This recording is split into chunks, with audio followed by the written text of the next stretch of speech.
പാർത്ത നമ്മുടെ സന്ദീപ് വാര്യർ അല്ല ഇനി കോയ തങ്ങൾ അല്ലെങ്കിൽ തങ്ങൾ കോയ. കാരണം സന്ദീപ് വാര്യറിന്റെ വായിൽ നിന്നൊക്കെ വരുന്ന ഇതുവരെ പറഞ്ഞുകൊണ്ടിരുന്ന കാര്യങ്ങളിൽ നിന്നൊക്കെ വ്യത്യസ്തമായി സന്ദീപ് വാര്യർ ഇപ്പോൾ പാണക്കാടും മറ്റിടങ്ങളിലുമൊക്കെ ഇന്ന് രാവിലെ കാണാൻ പോയതാരാണ് ഭരണഘടനയൊക്കെ കൈമാറി ജെഫ്രി തങ്ങൾ ഒക്കെ കാണാൻ പോയി ഓടി നടക്കുകയാണ് സന്ദീപ് വാര്യർ. രാഹുലിനെ ഒന്ന് ശ്രദ്ധിക്കാൻ സന്ദീപ് വാര്യർക്ക് ഇപ്പോൾ സമയമില്ല. എന്താണ് ലീഗിലേക്ക് അടുത്ത് വല്ലോ കയറാനുള്ള സാധ്യതകൾ എന്തെങ്കിലും സന്ദീപ് വാര്യറിനുണ്ടോ? കോൺഗ്രസിനേക്കാൾ കുറച്ചുകൂടി സ്ഥാനമാനങ്ങൾ കിട്ടുന്നത് ലീഗാണ് എന്ന് ആരെങ്കിലും പറഞ്ഞു കൊടുത്തിട്ട് ഇനി ചർച്ചയ്ക്ക് കോയമ്പത്തൂരോ ബാംഗ്ലൂരോ ബോംബെയിലോ വല്ലതും പോകാൻ സാധ്യതയുണ്ടോ? അതിന് ചർച്ചയ്ക്ക് കോയമ്പത്തൂരും ബാംഗ്ലൂരൊന്നും പോകില്ല. അത് പാണക്കാട് മലപ്പുറം ഏരിയകളിൽ മാത്രമായി നടക്കും.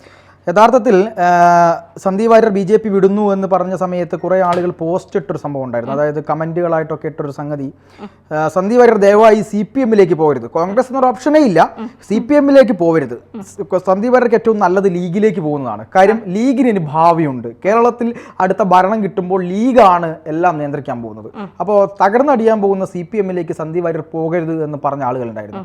സന്ദീപ് അത് കേട്ടു എന്നാണ് എനിക്ക് തോന്നുന്നത്. കാരണം സന്ദീപ് നോക്കിയപ്പോൾ കോൺഗ്രസിലേക്ക് പോയ ലീഗ് പോയ പോലെയും കോൺഗ്രസ് പോയ പോലെയും ഏകദേശം കണക്കാണ്. കാരണം കോൺഗ്രസിനെ ഭരിക്കുന്നത് ലീഗ് തന്നെയാണല്ലോ. അപ്പോൾ ആദ്യമായി സന്ദീപ് ചെയ്തത് കോൺഗ്രസിന്റെ ഒരു പൊതുയോഗത്തിലേക്ക് സന്ദീപ് വാര്യർ പോകുന്നു. തിരിച്ച് സന്ദീപ് വാര്യർ ഇറങ്ങി മോദിയെ കുറ്റം പറയുന്നു. അതിനുശേഷം എന്താണ് വെറുപ്പിന്റെ ഫാക്ടറിയാണ് BJP എന്ന് പറയുന്നു. എല്ലാവിധ ആശയങ്ങളെയും ഞാൻ ഉപേക്ഷിച്ചുകൊണ്ടാണ് ഇതിലേക്ക് വന്നത് എന്ന് പറയുന്നു. RSS ആശയം വിട്ടോ എന്ന് ചോദിക്കുമ്പോൾ നിങ്ങൾക്ക് എന്താണ് ഒരു സംശയം, ഞാൻ അതും വിട്ടിട്ടാണ് വന്നത് എന്ന് പറയുന്നു. ഇങ്ങനെയൊക്കെ പറയുമ്പോഴും ഈ സന്ദീപ് വാര്യർ പിന്നീട് ചെയ്തത്, ഒരു കോൺഗ്രസ് പ്രസ്ഥാനത്തിലേക്ക് പോകുമ്പോൾ സന്ദീപ് വാര്യർ എന്താ ചെയ്യേണ്ടത്? കോൺഗ്രസിന്റെ മുതിർന്ന നേതാക്കളെയൊക്കെ ഒന്ന് പോയി സന്ദർശിക്കണ്ടേ? അവിടെ AK ആന്റണി എന്ന് പറയുന്ന ഒരാൾ തിരുവനന്തപുരത്ത് കോൺഗ്രസിന്റെ ഏറ്റവും സമാരാധ്യനായ നേതാവ് തിരുവനന്തപുരത്തുണ്ടല്ലോ, അദ്ദേഹത്തെ പോയി കണ്ടോ? അദ്ദേഹത്തെ പോയി കണ്ടിട്ടില്ല. തിരുവഞ്ചൂർ രാധാകൃഷ്ണൻ എന്ന് പറയുന്ന നേതാവ് ഉണ്ടല്ലോ, അദ്ദേഹത്തെ പോയി കണ്ടോ? കണ്ടിട്ടില്ല. ഉമ്മൻചാണ്ടിയുടെ കല്ലറയിൽ പോയി ഇവരുടെ ഒരു എന്താണ് ഒരു അദ്ദേഹം ഒരു മാന്യനായ ഏറ്റവും സുമുഖനായ ജനകീയനായിട്ടുള്ള ഒരു നേതാവായിരുന്നല്ലോ. അദ്ദേഹത്തിന്റെ കല്ലറയിൽ പോയി ഒരു പൂവ് സമർപ്പിക്കാൻ സന്ദീപ് വാര്യർക്ക് സമയമുണ്ടായിരുന്നില്ല. കോൺഗ്രസിന്റെ ഏതെല്ലാം VD സതീശനെയും K സുധാകരനെയും മറ്റു നേതാക്കളെയെല്ലാം ഒരുമിച്ച് പാലക്കാട് അദ്ദേഹം കണ്ടിട്ടുണ്ടാവും. കാരണം അവരെല്ലാം അവിടെ തമ്പടിച്ചിട്ടുണ്ട്. പക്ഷെ അതിലൊക്കെ അപ്പുറത്തേക്ക് കോൺഗ്രസിന്റെ ഒരു വികാരം എന്ന് പറയുന്ന ചില സംഗതികളാണ് ഈ ഉമ്മൻചാണ്ടിയും അതുപോലെ തന്നെ ഈ AK ആന്റണിയും ഒക്കെ. അവരെ ഒന്നും പോയി കാണാൻ സന്ദീപ് വാര്യർക്ക് സമയം ഉണ്ടായിരുന്നില്ല. കാരണം AK ആന്റണിയെ കാണാൻ പോകാൻ സന്ദീപ് വാര്യർ ശ്രമിച്ചു എന്നാണ് ഞാൻ മനസ്സിലാക്കുന്നത്. പക്ഷേ AK ആന്റണിയുടെ മകൻ ഇവിടേക്ക് കയറിയാൽ മുട്ടുകാല് തല്ലിയൊടിക്കുമെന്ന് പറഞ്ഞു എന്ന് എനിക്ക് സംശയമുണ്ട്. അനിൽ ആന്റണി എന്തായാലും അതവിടെ നിൽക്കട്ടെ.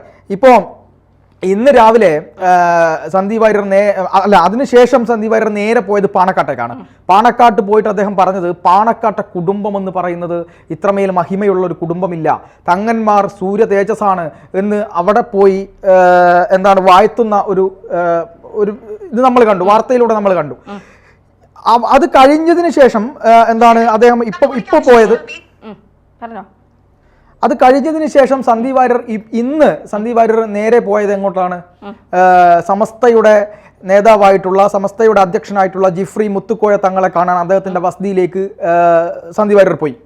സന്ദീപ് വാര്യർ അവിടെ ചെന്നിട്ട് അദ്ദേഹത്തോട് പറയുന്നത് എന്താണ്, ഇന്നലത്തെ പത്രപരസ്യം, CPM ഇന്നലെ കൊടുത്ത പത്രപരസ്യം എന്ന് പറയുന്നത് സമസ്തയുടെ പത്രത്തിലാണ്.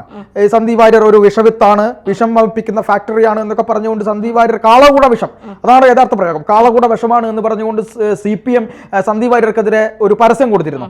ആ പരസ്യത്തെ രാവിലെ തന്നെ പോയി ആ പരസ്യത്തിന്റെ മുനയൊടിക്കാൻ വേണ്ടി സന്ദീപ് വാര്യർ തങ്ങളെ കെട്ടിപ്പിടിക്കുന്നു, കയ്യിൽ മുത്തുന്നു.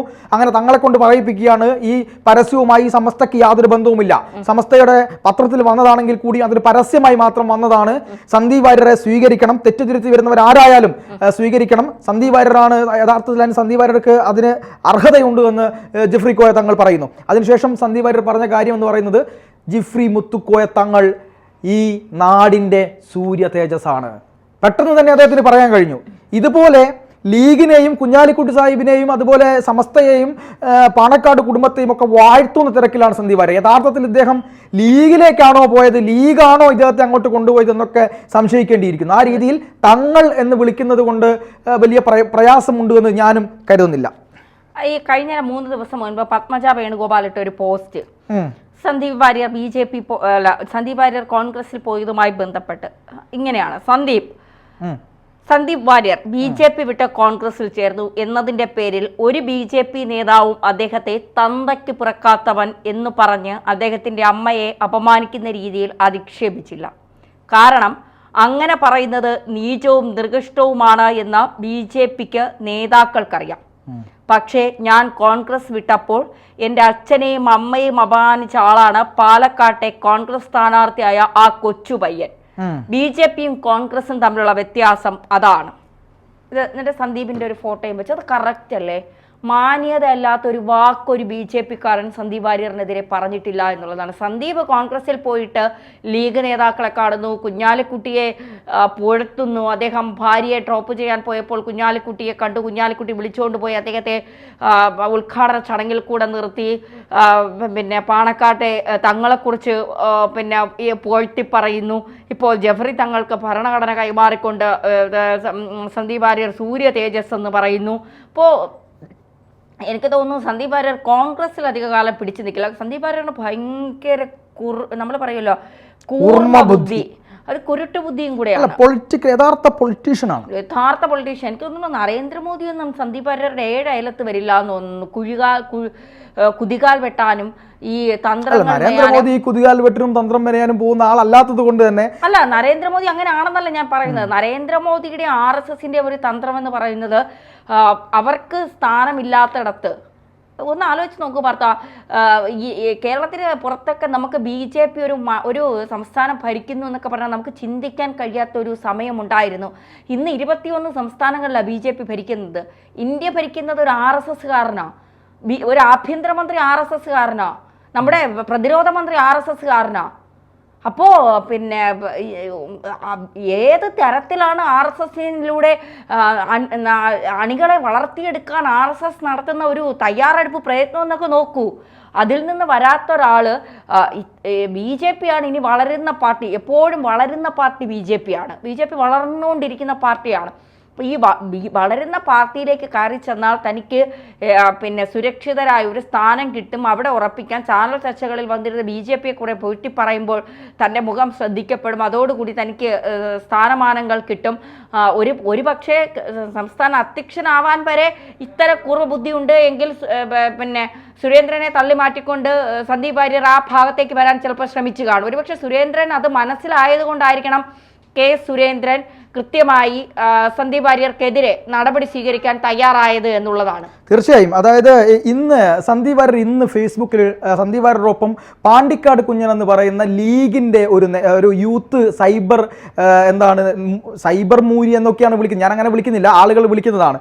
അങ്ങനെ വിളിക്കുന്ന ഒരാളുടെ ഒപ്പം ചിത്രമെടുത്ത് അത് ഫേസ്ബുക്കിൽ പങ്കുവെക്കാൻ മാത്രം സന്ദീപ് വാര്യർ ആയിരിക്കുന്നു എന്നുള്ളതാണ് ഏറ്റവും നമ്മളെയൊക്കെ നിരാശപ്പെടുത്തുന്ന കാര്യം. അതായത് ഈ ലീഗിൻ്റെ ഇദ്ദേഹം ഗൾഫിലേക്ക് അതായത് പെൺകുട്ടികളെ കടത്തുന്ന സംഘത്തിലുള്ള ആളാണ് എന്ന് വരെ ഇദ്ദേഹത്തിനെതിരെ ആരോപണം വരുന്നിട്ടുണ്ട്. ആ ലീഗിൻ്റെ സൈബർ അങ്ങേയറ്റം മുസ്ലിം ലീഗിന് വേണ്ടി എന്ത് സൈബർ തെമ്മാടിത്തരങ്ങളും വിളിച്ചു പറയുന്ന കൂട്ടത്തിലേക്ക് പെട്ട ഒരാളാണ്. ഒരു നിമിഷം കൊണ്ടാണ് ഈ പുള്ളിയൊക്കെ ഇദ്ദേഹത്തിന് രാജാവാകുന്നത്, ദൈവമാകുന്നത്.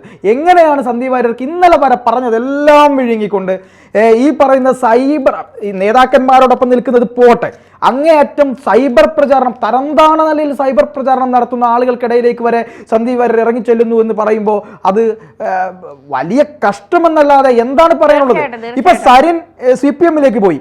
സരിൻ CPMലേക്ക് പോയതിലേക്ക് യഥാർത്ഥത്തിൽ ഞാൻ പറയുന്നതൊക്കെ സരിൻ CPMലേക്ക് ഇവിടുന്ന് ചിലപ്പോൾ സ്ഥാനാർത്ഥിയാവാത്തത് കൊണ്ടായിരിക്കാം പോയത്. പക്ഷെ സരിന്റെ മാന്യത എത്രത്തോളമാണ്, പത്മജ വേണുഗോപാലിന്റെ മാന്യത എത്രത്തോളമാണ്, ഇവിടുന്ന് അനിൽ ആന്റണി, നമുക്ക് കോൺഗ്രസിലേക്ക് പോയ പലരെയും പറയാം, അവരുടെയൊക്കെ മാന്യത എത്രയാണ്. അവരൊന്നും ഈ സന്ദീപ് വാര്യരെ പോലെ സ്വന്തം പാർട്ടിയെ 10 മിനിറ്റ് കൊണ്ട് ഇത്രയ്ക്ക് തരം താഴ്ത്തിയ ഒരു നേതാവ് കേരളത്തിൽ വേറെ ഉണ്ടോ? തരം താഴ്ത്തിയെന്ന് ഇത്ര ട്രാൻസ്ഫർമേഷൻ.